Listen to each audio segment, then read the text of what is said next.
Because I appreciate the trek you have made through traffic on a working day. I found this book extremely easy to read, which is fantastic at a time when our phones and our doorbells and everything else in our homes are constantly distracting us. It was wonderful to read a book about economics that was not targeted at economists and was really accessible. I also understand it's been translated into Hindi and it's available in Hindi as well. It encourages us to ask questions and to question everything and to kick all the tires, which I love, because that's what my career is about. And that's what we're going to try and do this evening as well. Both of you, thank you so much for giving us time to talk about this book. What I found really striking is the phrase, the question, can we grow rich before we grow old? And the answer is not Ke Sara Sara. The answer is this book. In India, we're constantly told that our real wealth right now is our population. They're very young, very eager to work. And we have a window of opportunity where that population could, if used correctly and if sort of targeted correctly, become very, very rich. But we also run the risk of not doing enough before that window closes. And I think that's what this book is effectively about. So I'm going to pose the question to the two of you. Dr. Rajan, can we grow rich?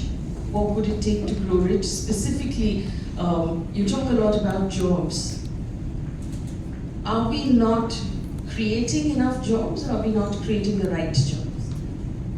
I think the answer is both. That we certainly are creating very good jobs. Jobs that would be unimaginable in the past for a country at our per capita level of GDP. We need many more of them. But we also need to employ everyone. Not everyone can get those fantastic jobs. So we also need to think of how we create jobs for the millions who are joining the labor force and make them, productive, contribute to our well-being, but also keep them off the streets. I think all that is part of the reason why the jobs agenda becomes so much more important today. I'm going to ask you a slightly specific question about gender at this point, which I do believe, personally at least, is at the center of most economic problems. India has faced an issue of women dropping out of the workforce. Qualified women, educated women, talented women not working, specifically after COVID because of various reasons. Do you think that that's something we ought to be focusing on correcting immediately? For sure. One of our most worrying statistics is the low female labor force participation.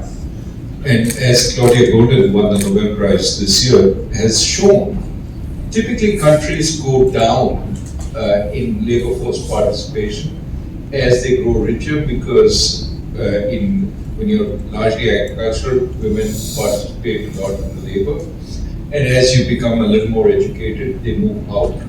But typically then countries go back up. We haven't done that going back up. If you look within the country, the amount of participation goes down steadily as women have more education. Our most educated women participate least in the labor force. That's a huge waste of talent. Why aren't they? And of course, this is a complex issue, so many reasons. One of the reasons is simply it becomes a status symbol to pull women back into the house. Rohit has a nice way of describing this. Before I speak, I just want to say I feel very blessed that Govind and Maitri Rajan are here, Raghu's parents,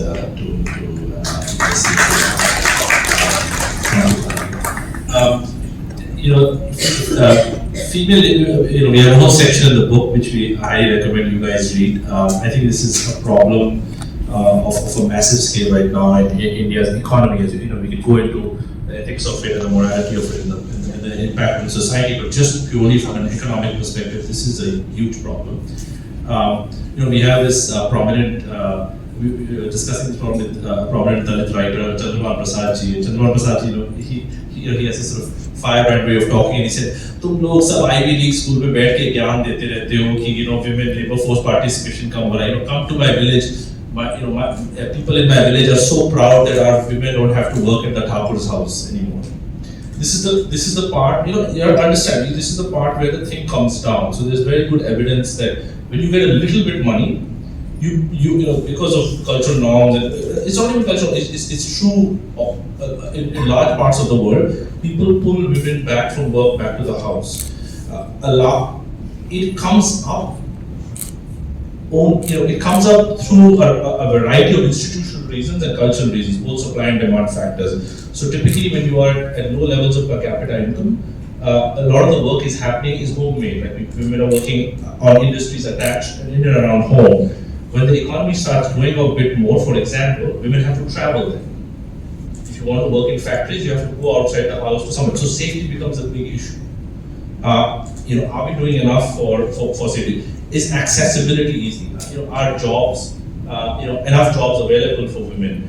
And here also the quality and the quantity of growth starts mattering. So what I mean by quality is that we're doing very poorly in generating the kind of growth that is attractive for employment of women. So there's clearly documented evidence that all over the world, especially how East Asian countries grew, there's certain industries that employ women in large numbers.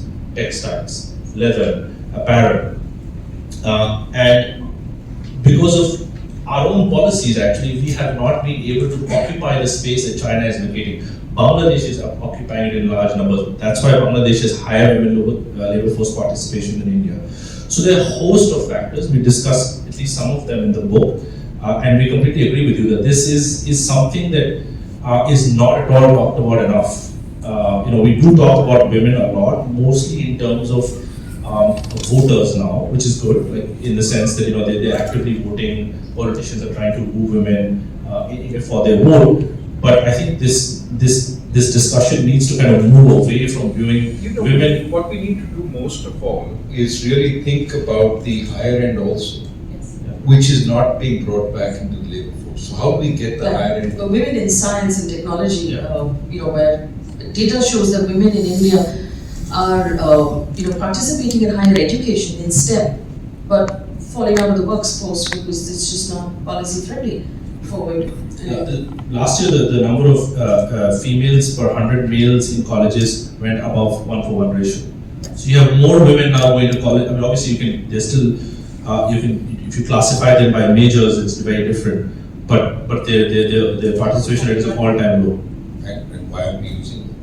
Yes, why are we using it? But that sort of leans into my next question of brain versus brawn, which you deal with quite heavily in the book. The idea that in order for India to do well, we need to sort of beat China at manufacturing, which you debunk in the book, saying that's not necessarily the route to take. And there's a very interesting example of the value of a company that manufactures vis-a-vis the value of the company that ideates, designs, and provides service, which is the route you believe we should be taking. Right. I mean, so a clear way of seeing this is if you look at a global supply chain, right from the beginning to the end. Beginning is when the product is designed, R&D goes into the product, patents, etc., right to the point where it hits the consumer via marketing, finance, and even content. Well, if you look at the value added along the way, it's what looks like a smile. So on the x-axis, the various parts of the supply chain from beginning to end. On the y-axis, how much value is added. And a lot of value is added by intellectual property, by the creativity, by the design, all the stuff that happens in a place like this. And then you go down logistics, down to the actual manufacturing. This is the most competitive part of the supply chain, where you have workers from China competing with Vietnam, competing with Bangladesh, competing with India. It has been priced down to that level. And then it starts climbing up again as you get more to creative marketing, advertising, content. So think of the iPhone. The iPhone is a manufactured product in your hands. Apple owns the R&D, the design, as Rohit keeps saying, it's designed in California. It's not made in California. It's made in Taiwan, made in China. But Apple's value is $3 trillion. Foxconn's value Foxconn has been making most of Apple's stuff since 2004. Foxconn's value is 50 billion. Apple is worth 60 times Foxconn. Manufacturing is no longer where the value added is. It's the ideas, the creativity, the services. And so the question that we are posing is, can't we go directly and capture that? Aren't we doing a lot of that already? Do we have to start at the bottom and work our way up to the top like everybody else did? Or can we just go to the top directly and also do some of the stuff at the bottom? As we said, we need jobs at all levels. But we already have, for example, we talk about chip design.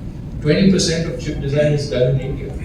Do we have to capture manufacturing in chips in order to do the chip design? And manufacturing is so costly to do.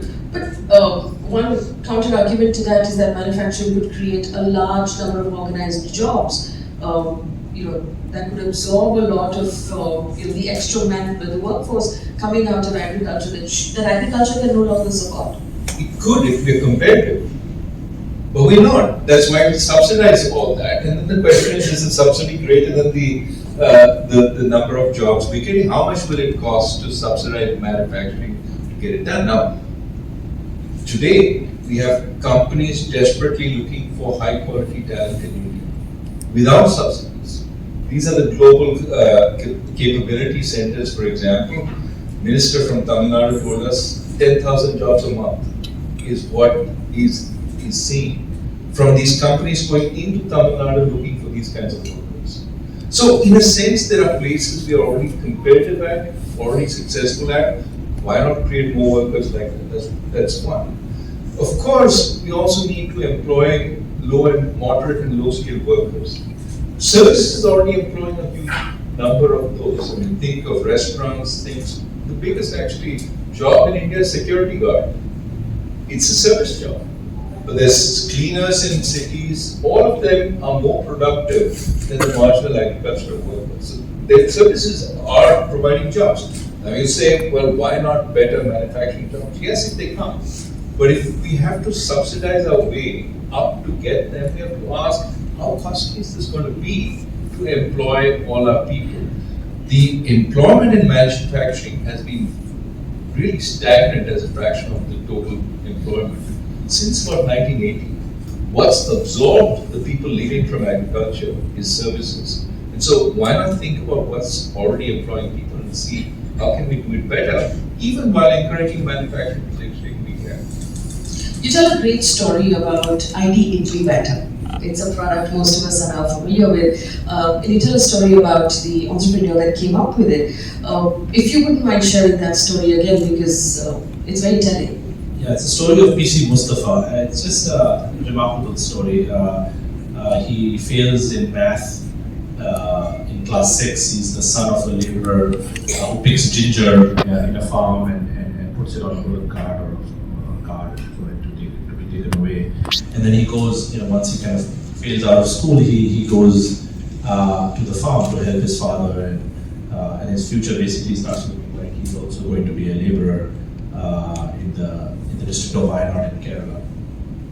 And then he has a teacher, which Matthew sir. He himself fondly calls him Matthew sir. And Matthew sir comes to the field one day and says, "Hey, do you really want to do this all your life?" He said, "But I failed." He said, "Don't worry, come back and try again." And so he goes back, and he's kind of butt of jokes of his classmates. But he tries, and there is an advice that Matthew sir gives him, which is advice a lot of us get in life when the going is tough. And he says, when things are very hard, focus on very simple things and try to get them right first. So together they decide that he's going to focus on mathematics and try to do very well in mathematics.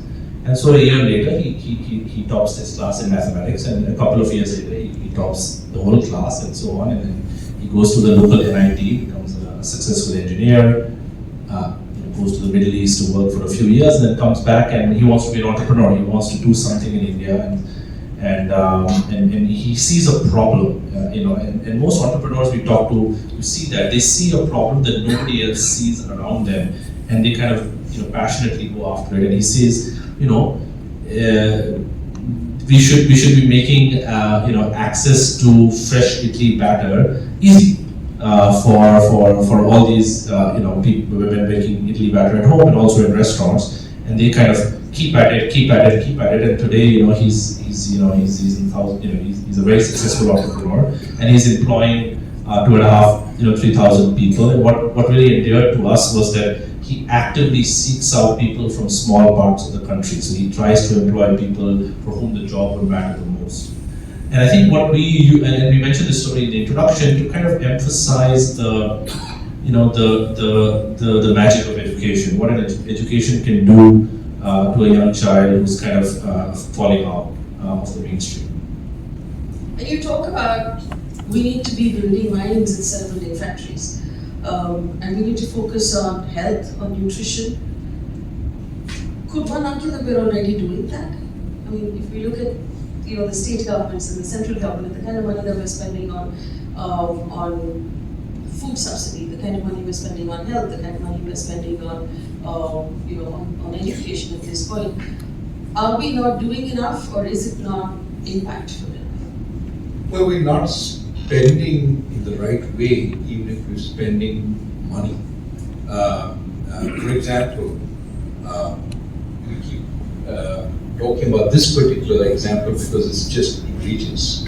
If you think about the micron factory we would want to start in India, the subsidy to that from the central government and the state of Gujarat is $2 billion, which is 16,500 crores to produce 5,000 jobs.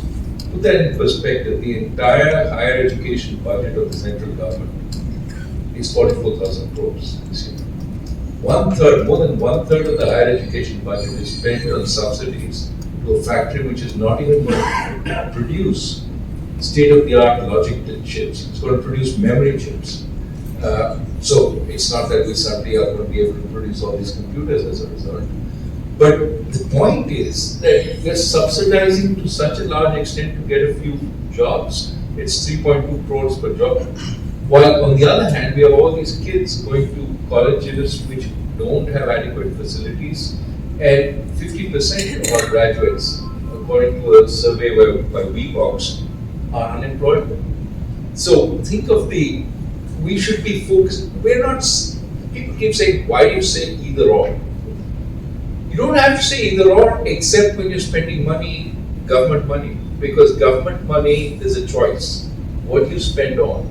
I spend on subsidies to this factory, or I spend on education and healthcare. Okay. As far as healthcare goes, if you aggregate all the spending we do, it's brought about the ballpark for what a country of our per capita income looks like.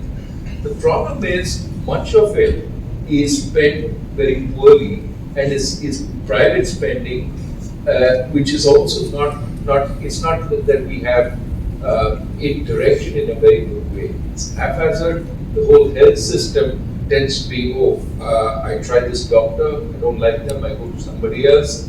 And for the poor, it's even harder to navigate that system.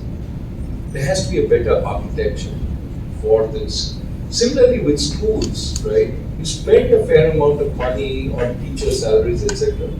But the facilities in many government schools are so bad that your poor people pay money to send their kids to private schools.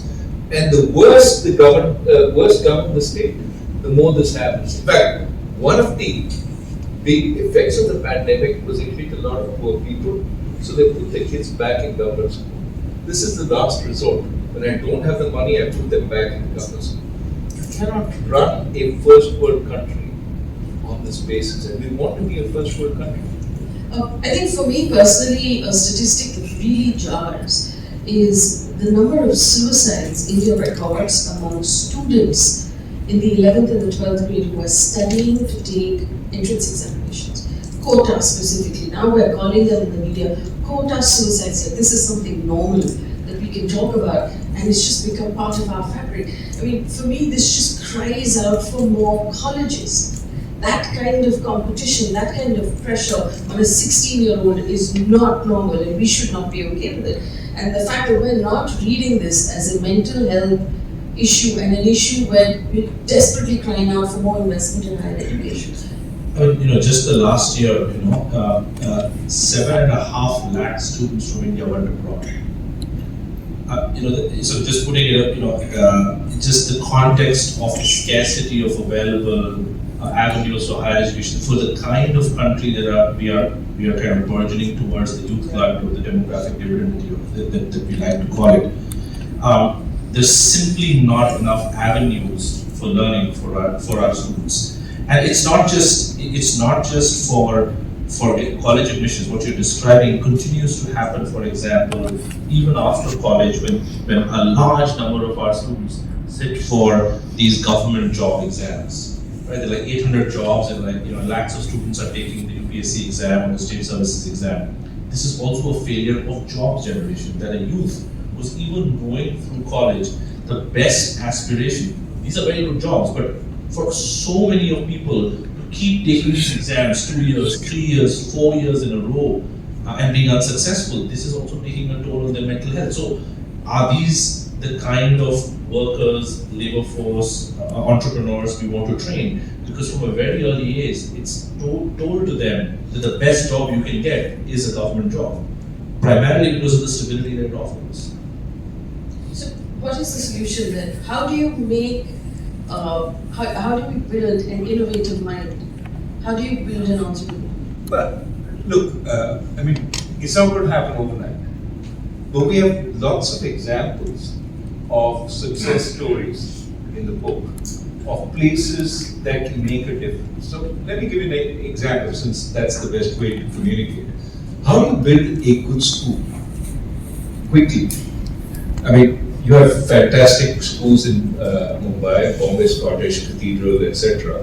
They take a long time to establish, huge value of culture, reputation, teachers are dedicated, etc., etc. How do you do that overnight, right? Tough problem. Well, one of the examples in our book is of Orchids International, which is an attempt to create a high-quality school quickly. How did they do it? They basically, over a couple of years, wrote out 35,000 lesson plans. For each subject in each class, here's the lesson plan. And first part of the class, you present this video. Second class, you have this quiz. Third part, you give this lecture based on these. And everything fine-tuned. They basically said attention span for videos is 3 minutes. Videos cannot be longer. It's fine-tuned. It's constantly redone based on experience. Did they learn? Did they not learn? Constant testing to see how much the kids learned in class. It's experimentation magnified many times, but in an attempt to get good outcomes. And it's scaled because for teachers, you don't need a genius teacher. You need a reasonably good teacher, one who can essentially take the material and deliver it. And so what you've done is created 90% of cathedral, or 90%. Teachers don't have a lot of autonomy, right? Teachers resent that typically. But they have lesson plans on which they can base their lessons and deliver a pretty good lecture at the end of it. And so, to some extent, the student benefits tremendously, but it's not just 1,000 students in cathedral, it's 65, 70, 80,000 students who are in schools like this. So the question, this is one example, I'm not saying this, but studies of this kind of scripted learning say they magnify the learning tremendously. We have the ability to do all this. Often we say the problem is resources. The problem is not necessarily resources. We need to spend it well. We have limited resources. But think, for example, when you're sending 7.5 lakh students out every year because you don't have colleges for them. Even if you put $10,000 per student, and undergrad education abroad is closing on $1 lakh per year. But let's say it's only $10,000. $10,000 times 7.5 lakh students is 7.8 million, 7.5 million $7.5 billion a year.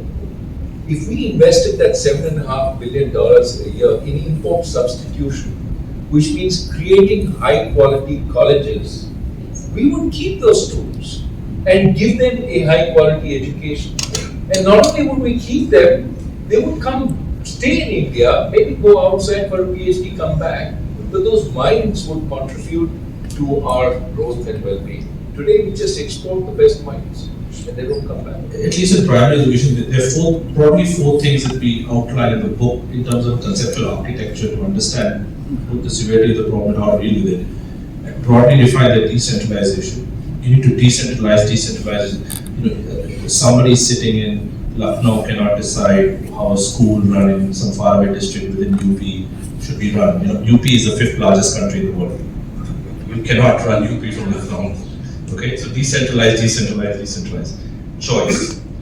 Don't get caught in the public versus private debate. Sometimes public schools will work better. By that I mean government schools. Some places private schools will work better. Give people choice.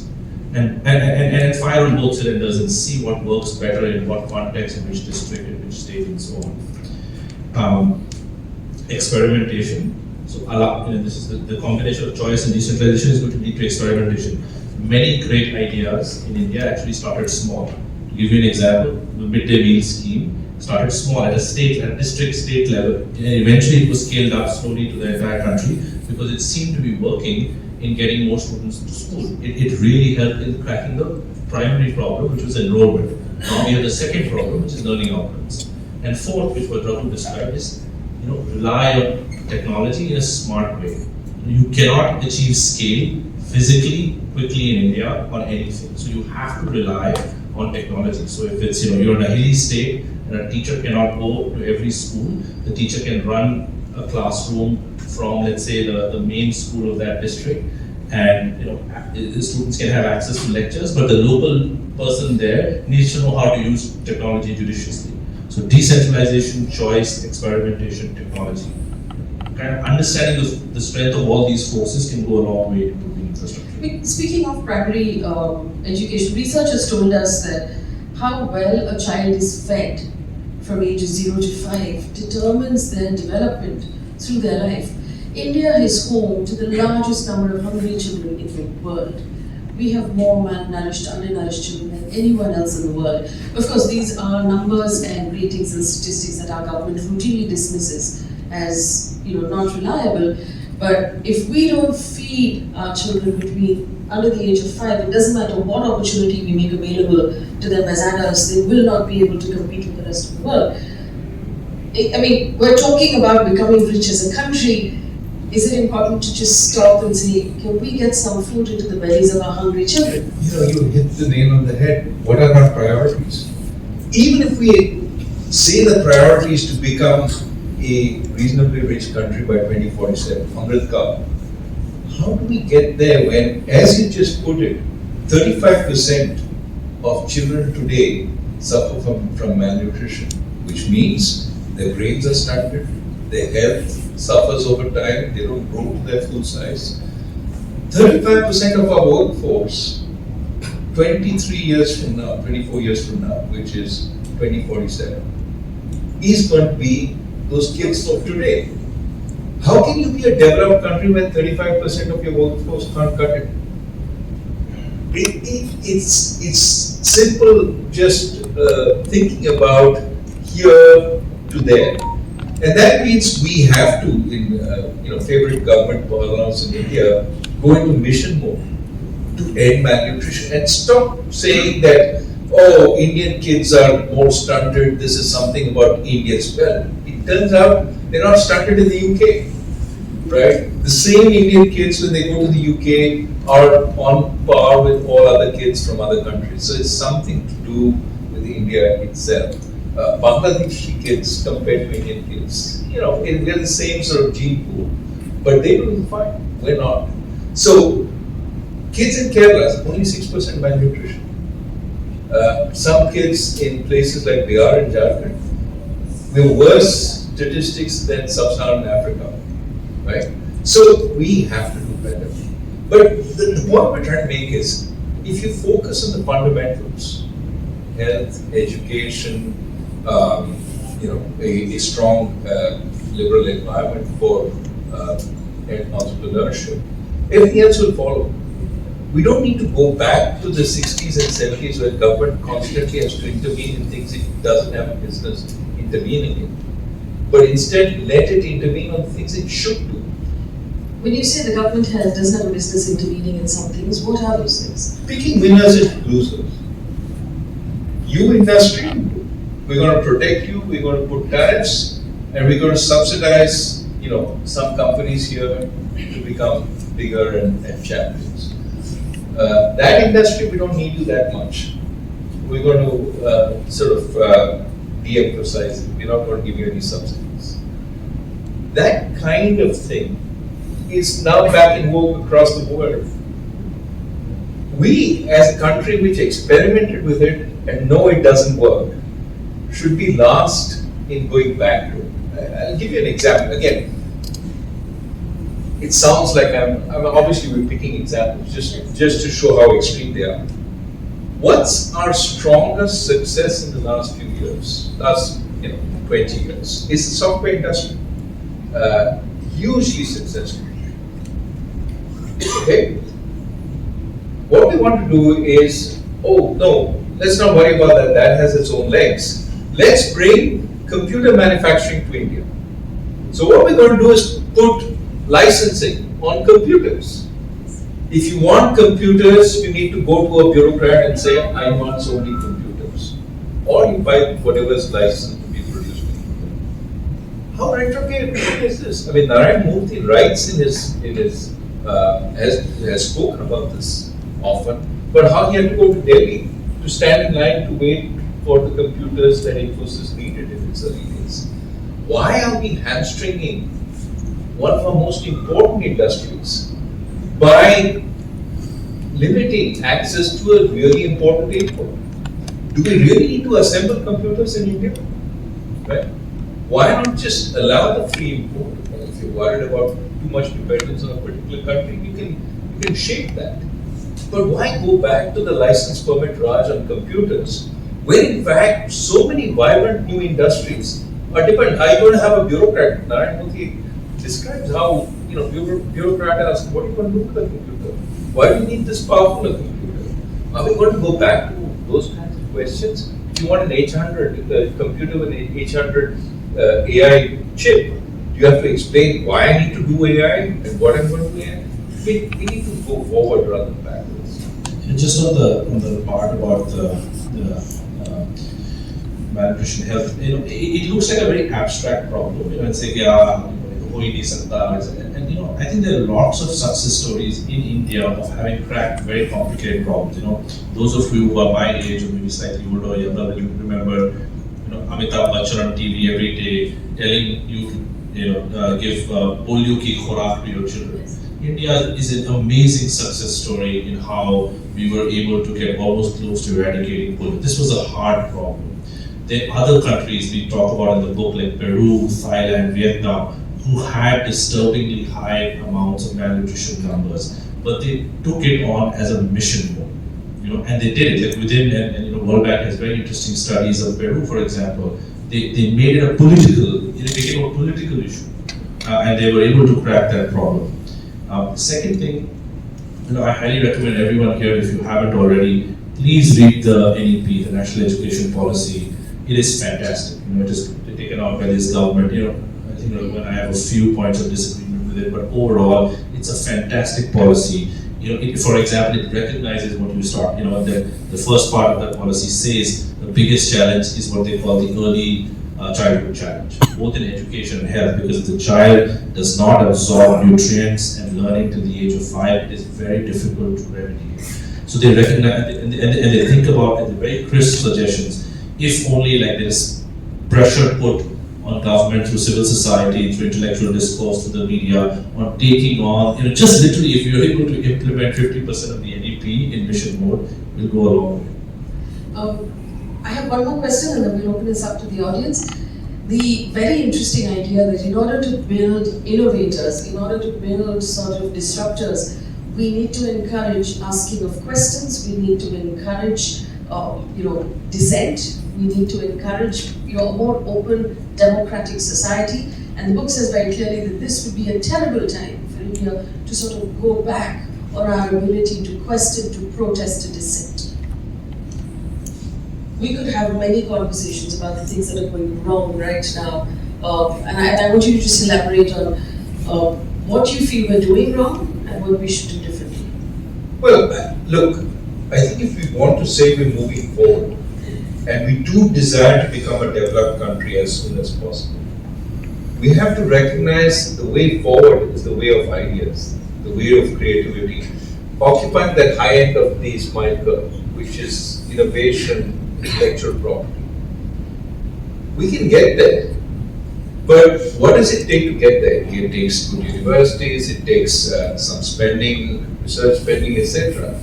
But it also takes a spirit of inquiry, a spirit with challenges. And you can see through history, the places which have been more democratic, free, open, where you can challenge, counter-challenge, are the places which have been more successful in generating intellectual property. They also attract scholars.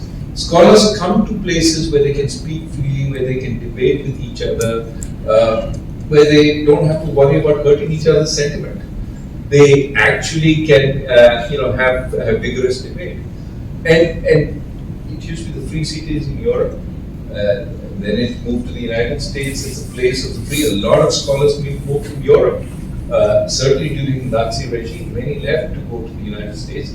Those fueled some of the extraordinary innovation and development that happened in the US university. So, freedom attracts creativity, and freedom fosters creativity.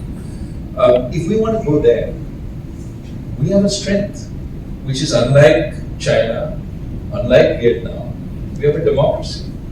So rather than weaken the democracy and say we want to go back to old-style manufacturing, let's strengthen the democracy and say we want to go to being a creative economy and nurture our entrepreneurship, but nurture our scientists. So can you have it both ways? Can you kill political protest while encouraging scientific questioning? The answer is it doesn't seem like you can do both, right? Even China, many people put China as an example of a country that somehow has moved forward. Well, it moved forward largely in the private sector, and now the state is in the process of killing the private sector, right? It's got a lot of scholars today, but scholars increasingly are leaving China. They're saying we don't have the freedom to innovate here anymore. So let's talk about China 10, 15 years from now, because the shift towards strong authoritarianism has happened over the last 7 to 10 years, right? Earlier they were liberalizing. Now they move towards strong authoritarianism.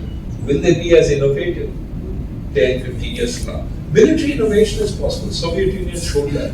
But broad consumer innovation, that requires freedom, creativity. The Soviet Union never built a good chip. The US, that's one of the learnings from chip war. The US was always ahead of them. Why? In part because the US is much more open, much more creative. You also talk about the fact that India needs strong institutions. You mentioned the Supreme Court, the possibility of judges getting sort of post-retirement postings in Raj Sabha, a strong CBI, an ED, an election commission, semi-RBI, which you have personal experience with. Are we headed in the right direction in that? I mean, to rely on the cult of personality to grow is a terrible idea as a long-term vision. You cannot just hope, because you can get a leap on you, or you can get, so it depends on, so the foolproof method of growing both fast and in a stable way is to build institutions. And build institutions in a way, it's a very interesting design problem that we've been trying to perfect as an organized society for millennia, right? You have to have strong institutions that also keep a check and balance on each other. And so why do we want an relatively independently selected judiciary or an election commission that is independent? It is because you want people people's voice to be heard. So you want elections to be fair, right? So that's why you want an independent election commission. You want minority rights to be protected in a country like India. That's why you want an independent judiciary. And I think there's both a moral argument for this, and there is actually an argument simply at the level of economic growth that is long-lasting and stable. So when Raghu is saying that the US, was kind of almost paranoid, when the USSR comes up, then Japan comes up, and Korea comes up, and China comes up. There's a challenge to it every time, and it's able to kind of deal with that challenge because if there's any issue, if there is a cult of personality kind of image, there is a check and balance that reins it in. But one could argue that India is currently overtaking UK in terms of the size of our economy. We're going to be leaders of the world, we're leaders of the global south. So perhaps the way we're doing things right now is the right way. Before Raghu takes it, there's a term that I quite like called Vishwaguru, right? So what does it translate into? It translates into some kind of somebody who's giving ideas to the world. I'm a very proud Indian. I wear my Indianness on my sleeve. But if you look at it factually, we are a net importer of ideas right now. Nothing is taking away the spiritual greatness that we have had in the past, but as of today, so if we will be a wish guru, we can be a wish guru in the sense that we are a net exporter of ideas to the world, whether it's literature, whether it's art, whether it's economic ideas, and so on. So I think we need to kind of do a rain check whenever we talk about our movement that has arrived. I think we have arrived in multiple ways, but whenever we say, for instance, that we are the 5th largest economy in the world, we should also think that a per capita income, which is the real measure of well-being, how well we are growing, is $2,500. China is at 12.5, Korea is at 35. So another way of we crossed UK. UK has 67 million people. We have 1.4 billion people. So another way of saying this is we are about 15 to 20 times poorer per capita than every single citizen of the UK. But think of it differently, and just in terms of placing ourselves in terms of our ambition. We want to be developed by 2047. Great ambition, because that will push us to do the right things. And we're very satisfied with our current pace of growth, which is about 6%. This is overall GDP growth, not per capita. Per capita typically is about, depending on your population growth, maybe 1.5% or 2% growth. But let's say our population stays constant, we grow at 6% a year for the next 24 years. That's 2047, 24 years from now. What that means at 6%, and you do the math, you'll see is 4 times our per capita GDP. That's our per capita GDP in 2047. That is $10,000. $10,000 is below where China is today.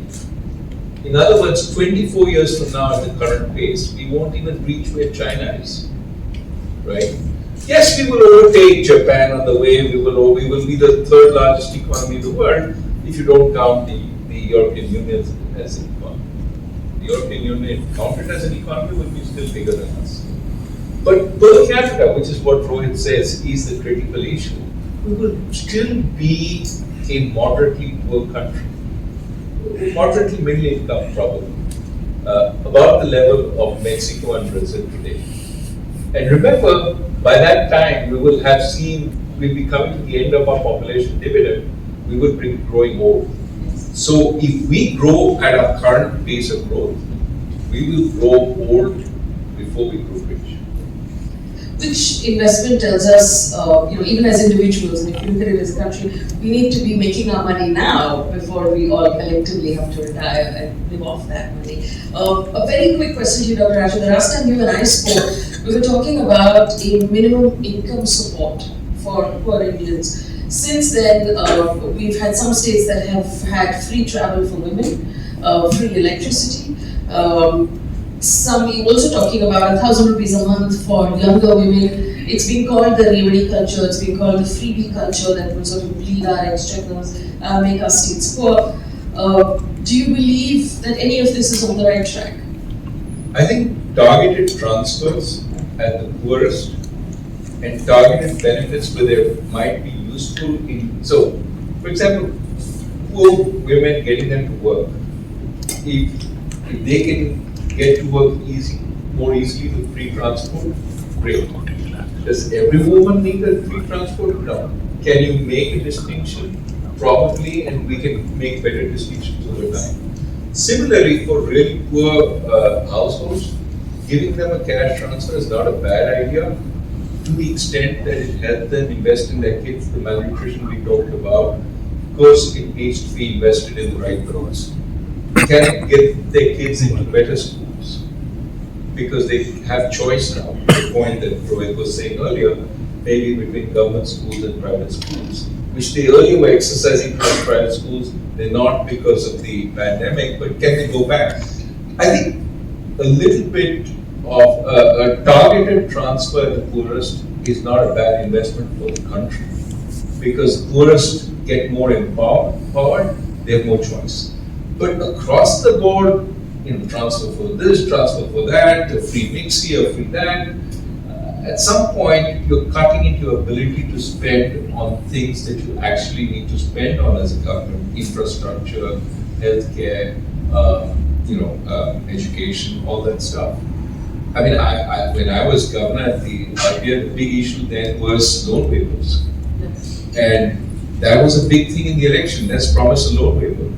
And then after the election, they used to send people to me saying, how do we do it now? Give us forbearance, we can't actually do this loan waiver. And I say, look, you made the bed, now sleep in it. But obviously, what that did was it hamstrung these things.